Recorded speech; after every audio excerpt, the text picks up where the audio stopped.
എല്ലാ രാഷ്ട്രീയ പാർട്ടികൾക്കും തെറ്റിപ്പോകുന്ന ഒരു രാഷ്ട്രീയ പശ്ചാത്തലത്തിലാണ് ഇന്ത്യ പോയിക്കൊണ്ടിരിക്കുന്നത്. നമ്മൾ പലവട്ടം ഈ വീഡിയോ ചെയ്തതാണ്, പല ആംഗിളിൽ ചെയ്തതാണ്, പല ചാനലിലും ഞാൻ പറഞ്ഞതാണ്.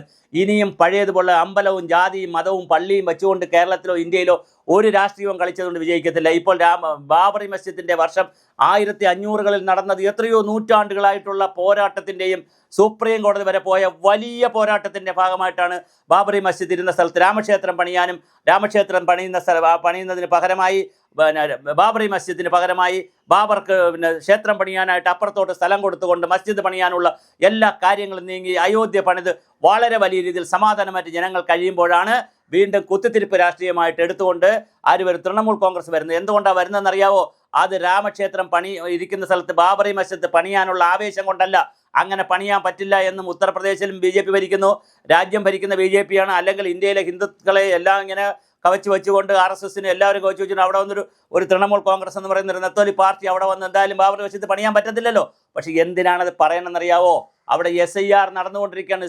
സ്പെഷ്യൽ ഇൻറ്റൻസീവ് റിവിഷൻ നടക്കുകയാണ്. അവിടെ ഇലക്ഷൻ്റെ വോട്ടേഴ്സ് ലിസ്റ്റ് നടക്കുകയാണ്. അങ്ങനെ നടക്കുന്നത് കൊണ്ട് അവിടെ മുസ്ലിം കമ്മ്യൂണിറ്റിയിൽപ്പെടുന്ന ഒരുപാട് ആളുകളുടെ വോട്ട് നഷ്ടപ്പെടുന്നു. വെറുതെയുള്ള വോട്ടുള്ള കുടിയേറ്റക്കാരായിട്ടുള്ള ബംഗ്ലാദേശിൽ നിന്നും പാകിസ്ഥാനിലും ഒക്കെ ബംഗാളിൽ കുടിയേറിയിരിക്കുന്ന ഒരുപാട് ആളുകൾക്ക് വോട്ട് നഷ്ടപ്പെടുന്നു.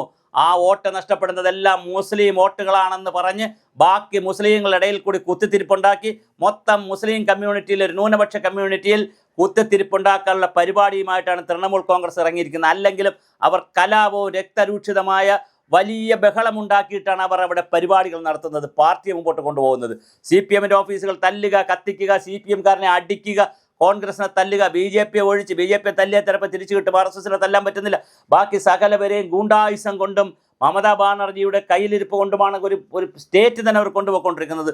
ഒരുതരം ക്രിമിനലിസമാണ് നടക്കുന്നത്. അതിനിടയിലാണ് തൃണമൂൽ കോൺഗ്രസിൻ്റെ നേതാവ് എന്ന് പറയുന്നത് ബാബറി മസ്ജിദ് രാമക്ഷേത്രം പൊളിച്ച് ഞങ്ങൾ ബാബറി മസ്ജിദ് പണിയും. എന്താണ് പറയുന്നത്, എന്താണ് കേൾക്കുന്നത്?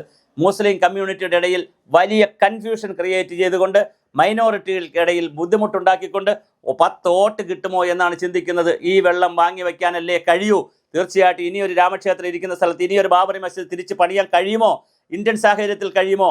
അത് ഇവിടുത്തെ മതങ്ങളുടെ എണ്ണം എടുത്താലും അല്ലെങ്കിൽ ജാതികളുടെ എണ്ണം എടുത്താലും അംഗസഭ എടുത്താലും കോടതി എടുത്താലും അല്ലെങ്കിൽ ഭരണവ്യവസ്ഥകൾ എടുത്താലും അങ്ങനെയൊക്കെ പറ്റുമോ? അപ്പോൾ പറ്റാത്തൊരു കാര്യം പറഞ്ഞുകൊണ്ട് തൃണമൂൽ കോൺഗ്രസിൻ്റെ നേതാവ് വരുന്നത് SIRൽ ഉണ്ടാകുന്ന ശുദ്ധീകരണത്തിൻ്റെ ഭാഗമാണ്. SIRൽ എന്തെല്ലാം പരാതികളും പരിഭവങ്ങളും ഉണ്ടെങ്കിലും SIRൽ ഒരു ശുദ്ധീകരണം കൂടെ നടക്കും. കാരണം ആവശ്യമുള്ള വോട്ടുകളല്ലേ പിടിക്കാൻ കഴിയുള്ളൂ, അല്ലാത്തവർക്ക് വോട്ട് ചെയ്യാൻ കഴിയത്തില്ലല്ലോ. അങ്ങനെ വരുമ്പോൾ SIR വരുമ്പോൾ അവിടുത്തെ മുസ്ലിം കമ്മ്യൂണിറ്റിക്ക് ആകെ പ്രതിസന്ധി ഉണ്ടാകുമെന്നും ആ മുസ്ലിം കമ്മ്യൂണിറ്റിക്ക് ആകെ ഉണ്ടാകുന്ന പ്രതിസന്ധി SIRൽ പറയുന്നതിന് പകരം ഞങ്ങൾ ഡിസംബർ 6 ബാബറി മസ്ജിദ് എന്ന് പറഞ്ഞ് മുസ്ലിം കമ്മ്യൂണിറ്റിയിൽ ഒരു ആവേശമുണ്ടാക്കാനുള്ള ശ്രമമാണ് തൃണമൂലിൻ്റെ ഭാഗമായി നടക്കുന്നത്.